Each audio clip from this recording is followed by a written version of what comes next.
Vampire the Masquerade Coteries of New York. So, this is basically a choose-your-own-adventure style game with World of Darkness and Vampire the Masquerade coat of paint. And, you basically go through the story and make different selections, and each one will have a different consequence and bring you to a different part of the story with a different outcome. So, I am going to try something. I'm going to see how long I can survive by making the stupidest, most reckless decisions possible. This may be a short video, or this may be surprisingly long, and the game may actually reward stupidity. Let's find out. Now, a brouhaha you would expect to be reckless and stupid, and that's not fun. And I've already got a Toreador on the other file with a friend of mine, so we're gonna go with my favorite clan, Ventru.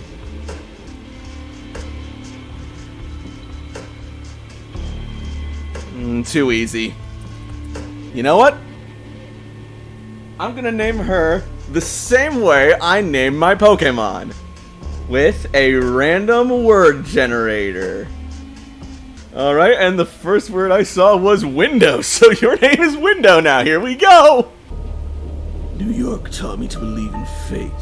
Had you asked me about fate back when I was human, I would have told you that it's just superstitious bullshit, that we are all designers of our own destinies, that belief shattered when the richest woman in the United States, the actual richest one, not a face you could have seen in the papers, blah blah blah, yes, pretentious Tumblr bullshit. This is how it begins. Your phone rings, it's your boss again. The setting sun that filled your high-rise office an hour ago is gone. The city looks like an ocean of light from up here, spreading for miles to the north. You pick up. You were about to call it a day, forget about the world of fintech, and decompress at home. No dice. Guess D&D is cancelled tonight.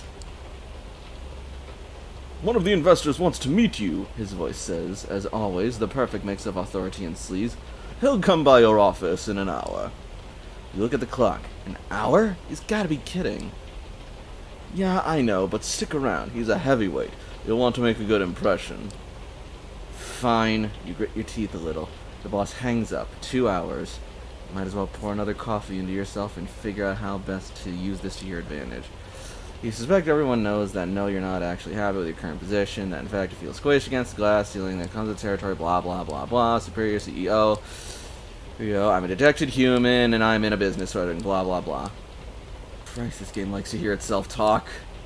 I mean, I guess it is a visual novel, but still, get to the fucking point! Nothing too slutty, leave your brow slightly unbuttoned, check if your ass looks good, as you remembered in your pencil skirt. Mirror says yes. It's not something to be proud of, but you've become too jaded to care. Motherfucker, speak for yourself! I am proud of my brilliant ass! Knowing your luck, the investor is going to be one of two types. A self-obsessed Musk wannabe in his 20s, or a fat old pervert drenched in cologne. Yeah, that sounds about right. The man who approaches your office is not what you expected. He's slick to be sure, but he seems a bit more refined than your usual company man. Expensive suit, matching tie and shirt, confident in his stride, surprisingly good looking. Oh, God!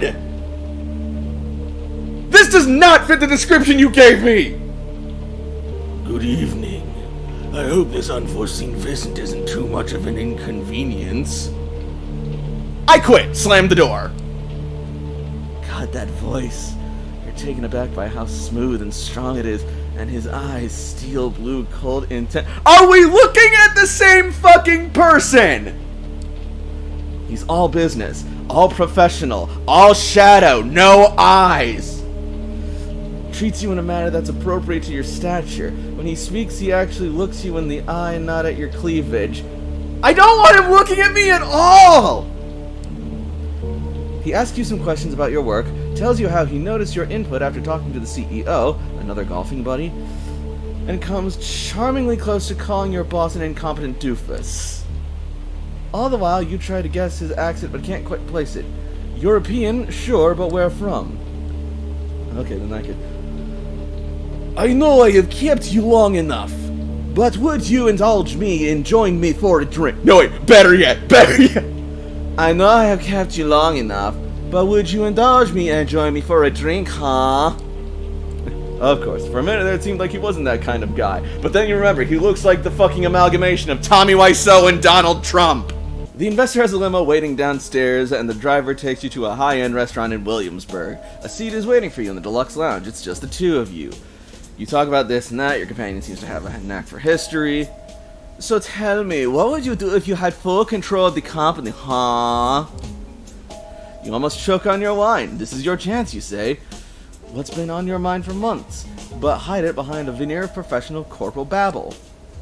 Refocusing, listening to your instincts for once, restructuring, kicking out your boss, aggressively pursuing new markets, getting the hell away from all these horrible people. He likes the sound of that. He leans forward, his eyes flash with intensity, and something else, a strange motion that wasn't there before. You'll do just fine. His words echo inside your head as you black out. You wake up, God only knows how much later. As you try to piece together what happened, you hear a familiar voice. The investor, or whoever the hell he is talking to someone. You suddenly recall snippets, fragmented memories. His sapphire eyes intently locked with yours, his teeth suddenly longer and sharper. And something else, a feeling on your neck that takes you back to your last orgasm. I don't want to hear that coming from this guy. I know what's happening, and I know what it means, but a company trip to Florida, a sweaty room, the cutie from HR who does it. I don't want to know about my character's sex life, strangely enough.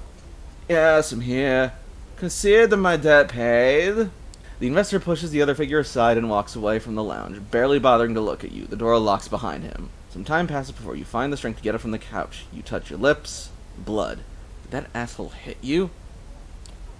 You try to stand up, but your head is pounding and your stomach is a heavy knot, pulling you down. You didn't have that much to drink. He must have spiked your wine. This is bad. Ah, here we go. Now we got the vampire action going. You frantically check your clothes. Pristine. Doesn't make any sense. All of a sudden, a feeling hits you and like, blah, blah, blah, hunger, I want blood. Your bite leaves a mess on his forearm. Poor Rita.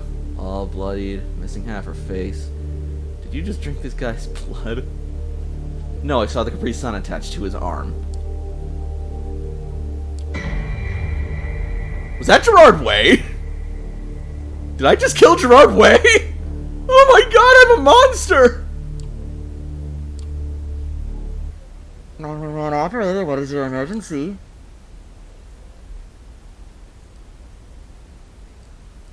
We're going for the stupidest route possible, so I killed somebody!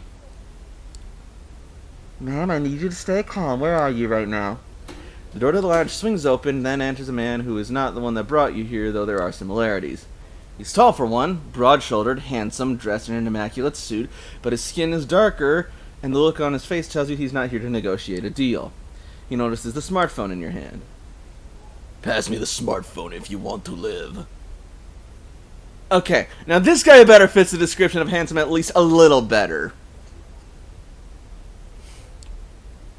The man's voice is persuasive, calm, but carrying a clear threat.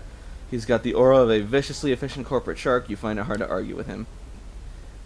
Ma'am? Hello? I apologize for wasting your time.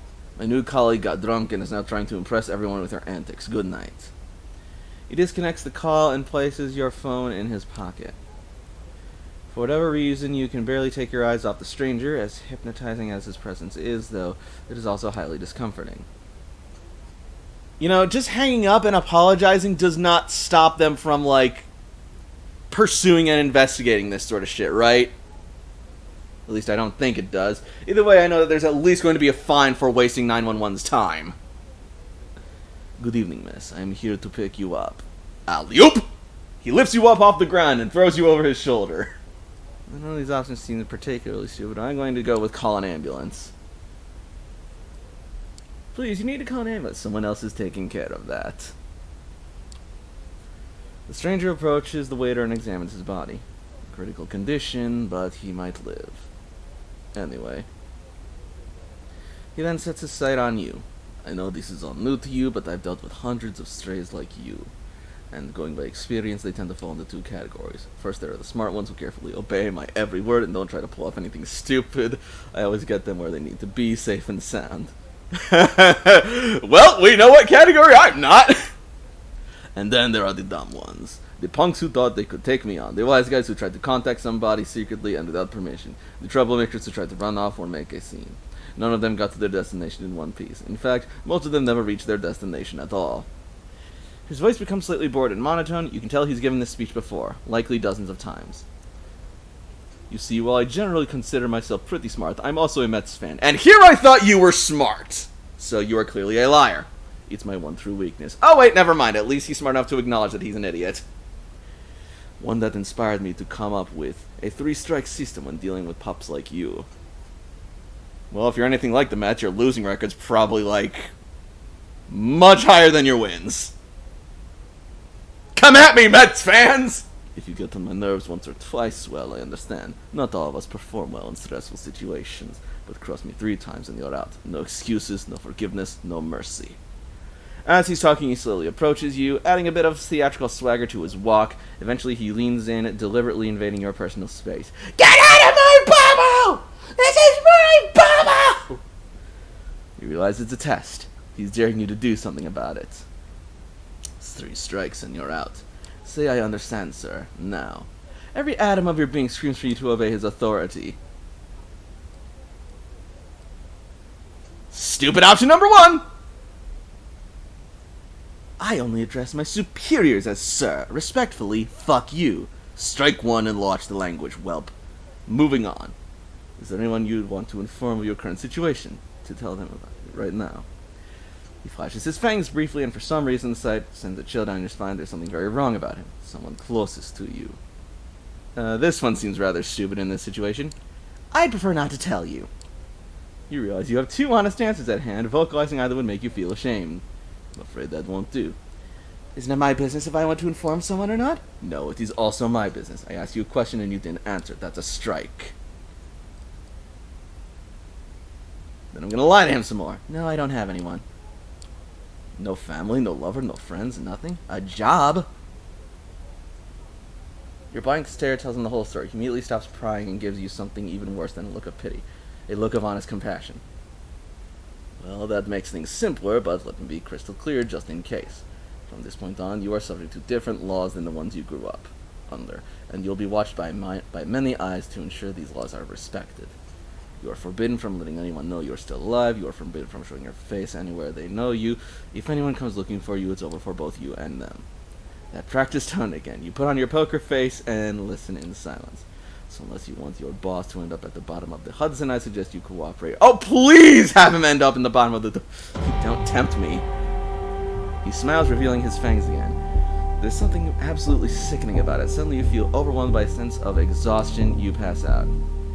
When you regain your senses, you find yourself in the stranger's arms. The man is holding you as you would a spouse who's had a little too much to drink. You try to break free, but he holds you close and gives you a cautioning look. Only when you cease your struggling does he let you go. Only now do you notice the change in scenery. You find yourself in a fancy lobby right next to the elevator. The place is virtually empty, save for a single concierge and some cleaning staff. Your companion gestures at the concierge as you pass, and he picks up the phone. The elevator arrives, doors open, van opens the bin after you.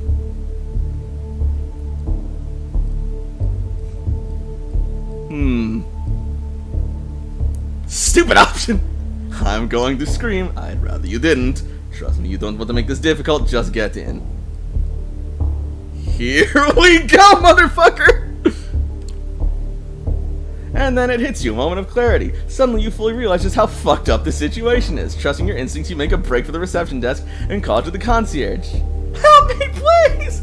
It doesn't even seem to register. Instead, the man looks right past you and smiles knowingly. Which strike is that, sir? The man is already right there behind you. Strike 3. I see. And you're out. He produces something from the pocket of his jacket. For a split second, it all becomes a blur. Suddenly you feel a sharp pain in your chest. You realize you can't move a muscle. You sure are rebellious for a corporate slave. The man throws you over his shoulder like a sack of potatoes. From that point on, you can only see snippets zoning in and out. No one stops the man as he carries your helpless body and throws it in the back of a black car. Yup, that sounds about right. You drift out of consciousness, everything goes dark again. An endless void of nothingness, an endless void of nothingness, an endless void of nothingness. Okay. Suddenly a wet squelch rings out in your ears and your chest explodes with an excruciating ache. Disembodied, you find yourself being slowly entrapped by horrifying dead flesh. Then resurrection. You suck air through your teeth as you wake, hoping this was all a nightmare. The gasp doesn't bring you any comfort, and you quickly realize it's nothing more than a residual instinct. You don't actually breathe in nor out, your heart is still as it was before. Sight comes back to you as you focus on the features of an unfamiliar room. No windows, just a simple bed and a single bulb hanging from the ceiling, a small humming fridge, a rattling AC fan in the wall. You notice claw marks on the inner side of the entrance door. Rise inside, fledgling. You've got places to be. His suit as immaculate as yesterday, but his presence strikes you as even more relevant than before. More stupid! Not going anywhere! I'm not going anywhere! Yes, you are. The only question is if you'll get there, conscious or not. The man glances at his watch and turns his eyes to you again. You're expected. Get in the car. You have more questions. While I'm talking, where I'm taking you, you'll get the answers. Probably more than you're ready to handle. You can let me go. Alright, you're free. Yeah, not even you could be dumb enough to think it would work. You would be surprised, sir. Enough is enough. Are you getting inside the car, or are you really, really willing to risk a fourth strike in this match? Stay right, motherfucker! The car, that's your only option. You push past the stranger and rush to the driver's door. You open the car and reach for the keys. A strong, firm grasp on your shoulder yanks back violently. You are thrown out of the concrete onto the car. Sharp one in his pocket slams it into your chest. Familiar feeling, sharp pain, muscle tensing, paralysis, and a feeling of all-encompassing exhaustion. You can see the trunk of the car opening, then the trunk closing with your body inside. Yeah, here we go. Feeling returns to your limbs, sight and hearing follow.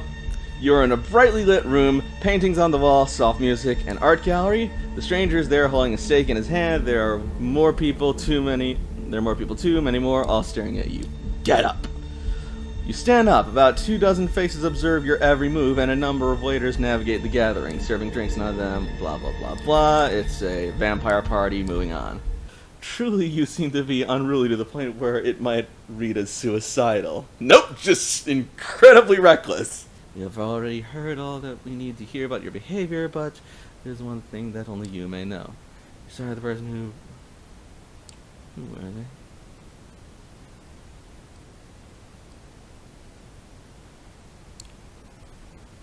Why does it matter? They're gone, right? They left me there. They let me kill a bystander. They have broken our laws and made you an unwilling accessory to their crime. If you help identify them, it might improve your standing with us. Trust me, it's the only sensible thing to do. Oh. Sensible, you say? Oh, never mind. My will's being, ripped from me. Pale blue eyes and gray in his hair, charming, abusive, cold son of a bitch. This game is a weird definition of handsome where the artist just is got some weird self-issues. Can I go now? No, definitely not. What shall I do with the fledgling, my prince? What is your recommendation, my sheriff? The traditions are clear, blah, blah, blah, blah. They're gonna kill me. Princely news, yada, yada, yada. So, I was wondering if I could have a word with the fledgling. What's for? Come now, Kadir, there can only be one verdict given the circumstances. Let me speak to them. You might not have to stain your hands tonight after all. What if I want to get them dirty? This stubborn whelp has caused me quite the headache. I'm in the mood to return the favor. Have you really become so eager to let the beast speak through you? That is not the Kadir I know, that I've learned to respect. That grabs his attention. His face is hard to read. It's like several emotions are struggling for domination. Anger, sadness, resolve. Damn you, Langley. His eyes flare up with contempt. 5 minutes, and not a moment longer. He storms out of the room the way you came, and you are left in the showroom with the woman in the red dress. She takes you aside, and the eyes of the remaining guests follow. Oh, fledgling, you managed to get under Kadir's skin. Not an easy feat. You're in a precarious position and in need of allies. You're lucky that I decided to attend this meeting tonight. Let's go, stupid. Let's go. I don't need allies. I will make do on my own. That's where you're wrong. You have found yourself in a den of monsters, but don't know it yet. You think you know what you're in for, but you obviously don't. Last night you became a vampire. Wait, what? Oh yes, I'm aware of how ridiculous that sounds, but it's why we have nice words for it, blah blah blah blah. That's around, yada yada yada. Oh no, the wine is blood! Battling for supremacy. One of them slowly begins to point. Two voices in your head start battling for supremacy. One of them slowly begins to... Fuck it. You're surprised. This is often how it plays out by design. Kadir deliberately keeping you in the dark and all. If we do nothing, you'll be cut down as sure as day follows night. But I'm here to offer you a chance, a way out, under one condition. You're in hot water after Kadir's account of your behavior thus far. I take a huge risk if I speak out for you, but I'm willing to take you under my wing if you swear fealty to me. I'm not making this offer lightly. As your patron, I will take responsibility for you, your actions, blah blah blah blah. So not a lot of ultimate stupid refusal options because that would end the game, and apparently the game's not that cruel, so I'm just going to ask, what if I refuse? I believe I know what the prince will ordain, and I am certain Kadir will do his duty. You will die, for good this time. With me, there's a chance you will not. I can be your guide through this new reality. What's going to be her? Oh boy, here we go! It's time, they're going to bring down some judgment. Complemented by a curved oriental-looking metal scabbard, fastened with a colorful sash and waist. It looked vaguely ridiculous. It wasn't surprisingly intimidating. First and foremost, Kadir takes his place next to you and observes as the prince takes center stage again. Loyal kindred of New York City, Camarilla, gathered here tonight. I have made my decision regarding this fledgling. As you're all keenly aware, these knights need to blah blah blah blah. We're big and fancy and poncy, and we're going to kill this kindred because traditions and shit. 2 outs. Bottom of the ninth. His quiet voice is audible to nobody but you as his eyes meet yours. You note just a hint of sadness in his countenance, one that quickly vanishes to give way to grim determination. And he's out to bat. You will not get another chance to speak up.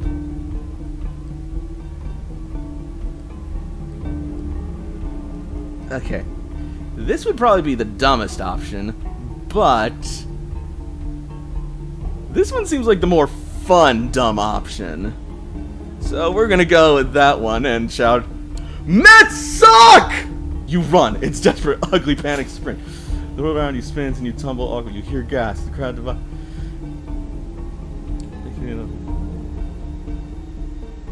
Two legs cut. Oh, damn! Yep. Cuts through your vocals, but don't make any sound. Darkness for good this time. Well, that ended just as I thought it would.